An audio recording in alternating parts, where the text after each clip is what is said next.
చెల్లి చెప్పమ్మా. మన ముస్లిం సోదరి ఎవరు ఉన్నారు ఇక్కడ? హలో హలో, అస్సలాము అలైకుం సార్. వాలేకుం సలాం. అన్న, నాకు పవన్ కళ్యాణ్ గారు అంటే చాలా ఇష్టం. నాకు కూడా తల్లి. అలానే టీడీపీ పార్టీ అంటే కూడా చాలా ఇష్టం. మీరిద్దరు కలిసి ఎన్నికల్లో రావడానికి కారణం ఏంటి? మీరు విడివిడిగా ఒక్కటే వస్తే ఓడిపోతారేమో ఏమైనా భయమా మీకు? సాలిడ్ క్వశ్చన్ చెల్లమ్మ. మా స్వార్థం వల్ల ఆంధ్ర రాష్ట్రం నష్టపోకూడదు అనేది మా లక్ష్యం.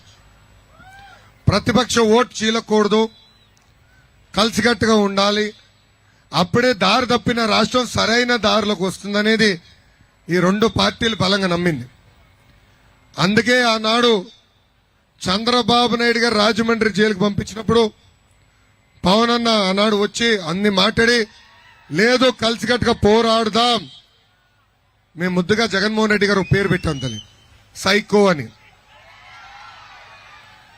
ఈ సైకో ముఖ్యమంత్రిని తరిమి కొట్టే రోజులు దగ్గర వస్తున్నాయి. కలిసికట్టుగా తరిమి కొడదాం, రాష్ట్రాన్ని మనం కాపాడుకుందాం, అభివృద్ధి బాటలో రాష్ట్రం పెట్టాలనేది మా లక్ష్యం. ఆల్రెడీ చాలా నష్టపోయాం. ఉద్యోగాలు లేవు, ఉపాధి లేవు, నిత్యావసర సరుకుల ధరలు పెరిగిపోయినాయి, కరెంటు ఛార్జీలు విపరీతంగా పెంచేశారు, స్కూల్ ఫీ రీంబర్స్మెంట్ కరెక్ట్ గా రావట్లా, ప్రభుత్వ ఉద్యోగస్తులకి సకాలంగా జీతాలు చెల్లించట్లేదు.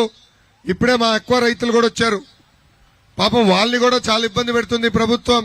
ఇట్లా ఎవరిని కదిలించినా వాళ్ళొక బాధ వేదన అనేది ఉంది. ఇది కరెక్ట్ కాదు.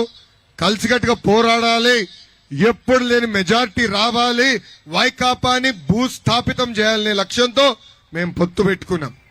Thank you.